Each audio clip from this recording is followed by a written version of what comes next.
सो hi everyone. और ये जो प्रैक्टिस सेट मैं आप लोगों को दिखा रही हूँ ये यूपीएसआई मूल विधि के लिए है।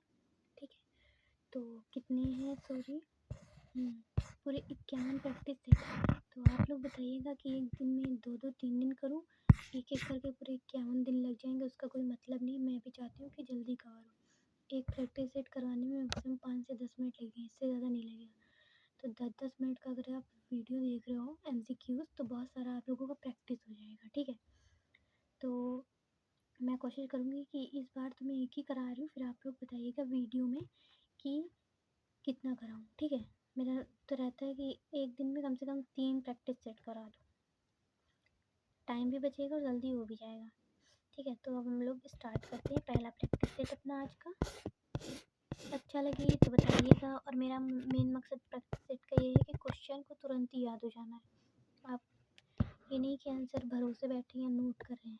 ट्रिकी वाइज आप लोगों को मैं बताऊंगी जिससे मैंने पढ़ा है और याद किया है। एक्चुअली मैं याद ही किया। ठीक है, तो चलिए स्टार्ट करते हैं। सबसे पहले आएगा पहला क्वेश्चन, उत्तर प्रदेश जमींदारी उन्मूलन एवं भूमि सुधार अधिनियम कब लागू हुआ? तो आप इसको ऐसे याद करिए कि उत्तर प्रदेश में जमींदारी वर्ड तो आपने सुना ही होगा। ठीक है, तो ये वर्ड कब आया? सबसे पहले जब बोला गया तो 1950 था। ठीक है, 1950 था, मतलब आज से 75 साल पहले। ऐसे याद करिए कि सबसे पहले जो उत्तर प्रदेश में ज़मींदारी वर्ड यूज़ किया गया तो 1950 में आया। फिर उसके बाद आ जाता है संविधान के किस आर्टिकल के अधीन अनुतोष पाने का हक उसी व्यक्ति को है जिसके मूल अधिकारों का अतिक्रमण हो। सिंपल है, मूल अधिकारों के लिए हम लोग पूरे आर्टिकल में दिख रहा है, तो मूल अधिकार किससे रिलेटेड हुआ? जाहिर सी बात है 32 से ही रिलेटेड हो रहा है। तो सारे मूल अधिकार के पार्ट ही बट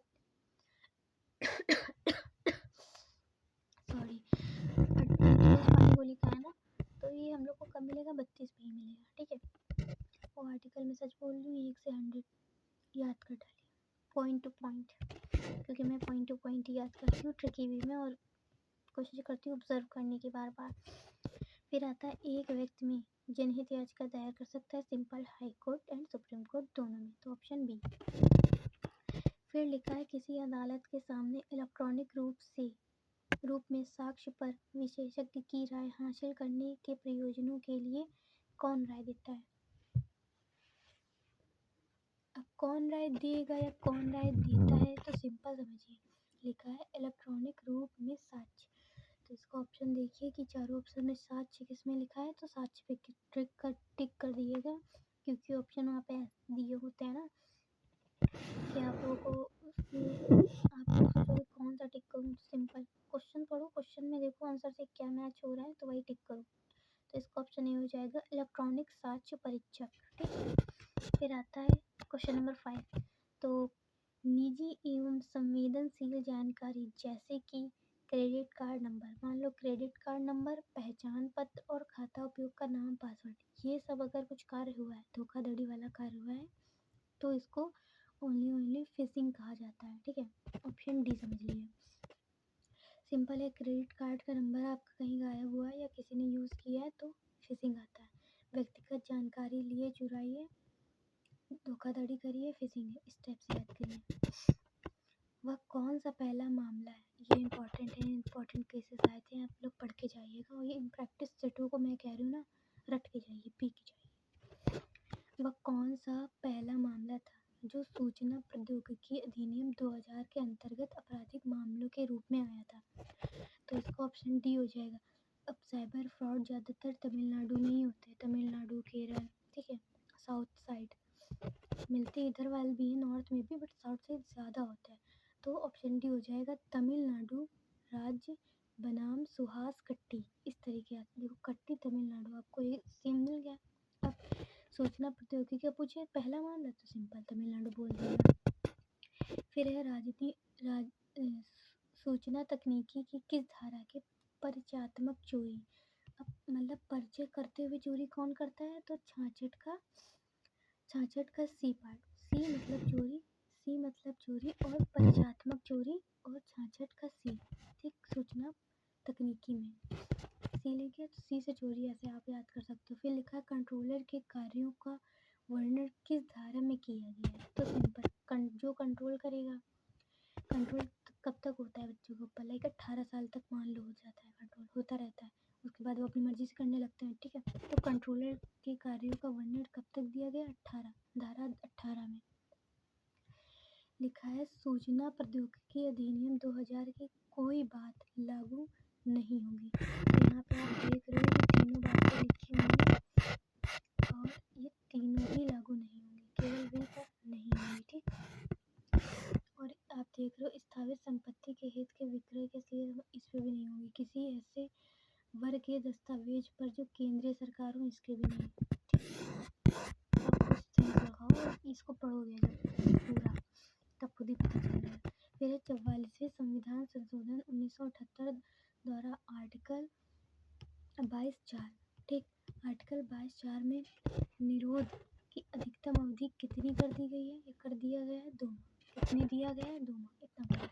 भारतीय गणतंत्र के किस वर्ष में राष्ट्रीय सुरक्षा अधिनियम? अब हम भारतीय गणतंत्र हम लोग हर साल मनाते हैं, मगर जब राष्ट्रीय सुरक्षा अधिनियम आया तो वो कौन सा था? तो वो 31वां था, समझे। गणतंत्र तो हम लोग मनाते हैं, मे बी 78 गणतंत्र चल रहा है, ठीक है, सॉरी, जो भी हो, इतना याद नहीं है मुझे। तो फिर आता है तो राष्ट्रीय सुरक्षा अधिनियम तभी पारित हो गया था। तो कब? भारतीय गणराज्य के 31वें पर। लोक सेवक के विरुद्ध अभियोजन के मामले में उपधारणा को खंडित करने का भार किस पर? मतलब लोक सेवक पर अगर कोई आरोप लगा है तो कौन खंडित करेगा? तो सदैव अभियुक्त, खुद की जिम्मेदारी होती है, ऑप्शन है, ठीक है। भ्रष्टाचार निवारण अधिनियम 3-4 बार पढ़ो। भ्रष्टाचार 1988, भ्रष्टाचार 1988, भ्रष्टाचार 1988, ठीक। इस तरीके से पारित हुआ। आयकर अधिनियम सुपर वरिष्ठ नागरिक 80, ठीक। इतना पढ़ेंगे। वर्तमान आयकर अधिनियम लोकसभा द्वारा, अब पूछा जाएगा वर्तमान में आयकर अधिनियम लोकसभा में कब पारित किया गया? तो 1961। मतलब समझ लिए कि वर्तमान आयकर अधिनियम की जो साल है, जितना पड़ा है, वो 1961 में लोकसभा में पेश किया गया, पारित किया गया था, ना कि पेश किया गया था। फिर आता है क्वेश्चन नंबर 16। यदि सूचना का अधिकार आवेदक जन सूचना अधिकारी के संतुष्ट नहीं है तो इसका ऑप्शन सी हो जाएगा। 60 दिन के भीतर वह केंद्रीय जन सूचना अधिकारी को शिकायत दर्ज कर सकता है। लोक प्राधिकारी सूचना उपलब्ध कराएगा। आप जल्दीबाजी में निःशुल्क कराओगे, बट इसका ऑप्शन निःशुल्क बिल्कुल भी नहीं है। ऐसी लागत पर जो मध्यम और मुद्रण लागत मूल्य के लिए विहित हो। इतना पढ़िए। खुद ही कोई फ्री में काम क्यों करेगा? कुछ ना कुछ तो लेगा ना। सूचना का अधिकार पूरे भारत में है, ठीक है, कोई दिक्कत की बात नहीं पड़ी। इसका देखिए, क्या पशुवध को मानवाधिकार का उल्लंघन माना गया है? तो बिल्कुल नहीं माना गया है, इसमें आप बेफिक्र रहिए। बहुत लोगों ने टिक कराएंगे, हाँ, बट गलत है। पशुवध को मानवाधिकार का उल्लंघन नहीं माना गया है। फिर आया मानवाधिकार संरक्षण अधिनियम की धारा। तो मानवाधिकार संरक्षण अधिनियम की धारा 47, मतलब जहाँ एजेंसियाँ, तो मानवाधिकार में एजेंसियाँ होती हैं, तभी तो वो मानव के अधिकारों की जांच करेंगी। तो किससे जांच करेंगे? 47 नंबर मिलाएंगे, ठीक। या 47 नंबर मिलाएंगे, या कह सकते हैं 47 नंबर बना के जांच करेंगी, या कह सकते हैं कि जो जांच एजेंसियाँ हैं वो 47 जांच एजेंसियाँ हैं, ठीक है। तो धारा 47 में जांच एजेंसियों का वर्णन किया गया है, गठन किया गया। कार्यसूची कागजात समानता प्रत्येक बैठक में कम से कम कितने दिन पूर्व सदस्यता को परिचालित की जाएगी? तो इसका आंसर बिल्कुल इजी है, 2 दिन पूर्व, ठीक, 2 दिन पूर्व। Option number A. मानवाधिकार संरक्षण अधिनियम 1993-1994 का कौन सा क्रमांक है? तो 10वां क्रमांक है, मतलब ऑप्शन डी। इस तरीके से आता है। अपराध का आगमन को परिभाषित किया गया है। अब ये जो है 111C आगमन, 11 सब में कॉमन है। अब इसमें याद कैसे करें जो सी हमको याद आ जाए। चोर आ रहे थे तो चोर को वो लोग स्वागत कर रहे थे, आगमन, ठीक, आगम, आगम, आओगम चोर, आओगम चोर, ठीक है, ऐसे पढ़िए, आगम चोर, आगम चोर, 111 सी आगम चोर, 111 सी आगम चोर, इस तरह से। केंद्रीय चिड़ियाघर प्राधिकरण के सदस्यों की पदावधि होती है 3 वर्ष तक होती है, ठीक है। वन्य जीव संरक्षण अधिनियम इम्पोर्टेंट है। वन्य जीव संरक्षण अधिनियम राष्ट्रपति की अनुमति कब स्वीकार करी गई?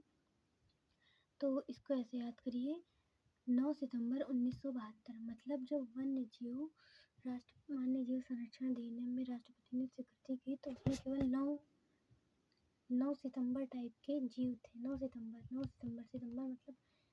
सितंबर, रंग बिरंगा, ठीक है, 9 सितंबर, डेट ऐसा दिया गया नहीं तो सिंपल 9 वन्य जीव थे उसमें जब स्वीकृति इनको मिली थी। प्रत्येक नागरिक को जल और वायु प्रदूषण से बचने के लिए 31 आर्टिकल, ठीक है, आर्टिकल नंबर 31। फिर आता है हम लोग का पर्यावरण संरक्षण अधिनियम कब पारित हुआ? तो पर्यावरण की बात करी जाएगी तो पर्यावरण का होगा 19/11/1986, ठीक। पर्यावरण संरक्षण अधिनियम कब प्रभावी हुआ? 19/11/1900 प्रभावी। अब इसको याद करने, देखो सब कुछ गलत है तो सब कुछ मतलब डिफरेंट है। इसको याद करने के लिए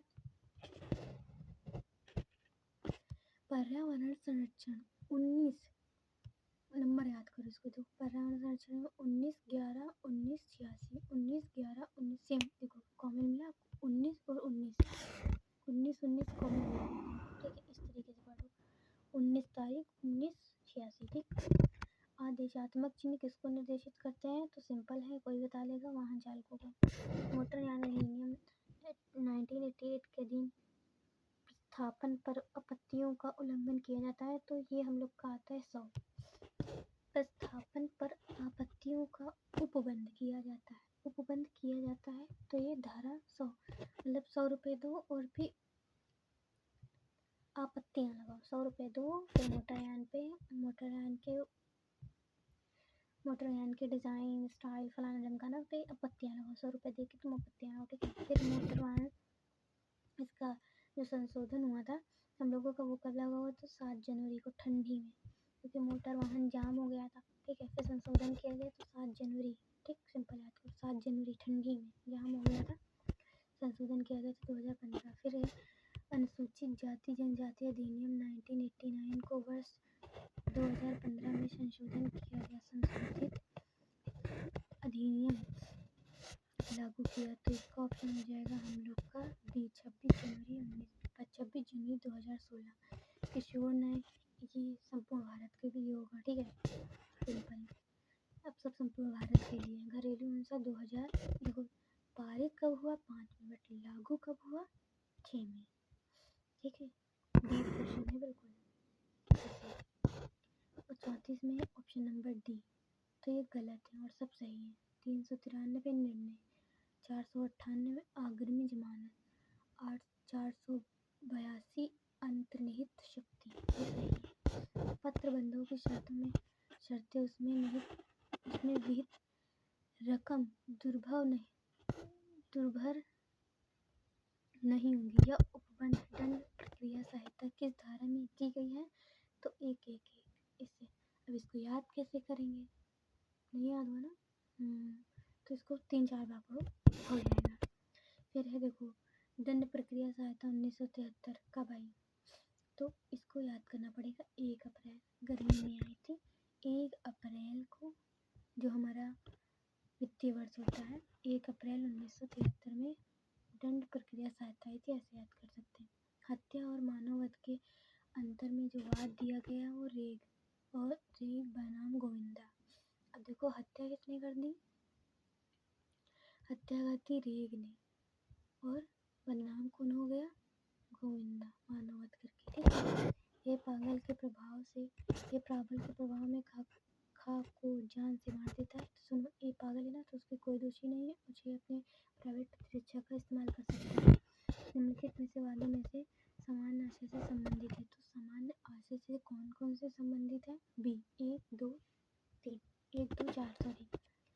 तो सामान्य आशय संबंधित है महबूब शाह बनाम एम्परर,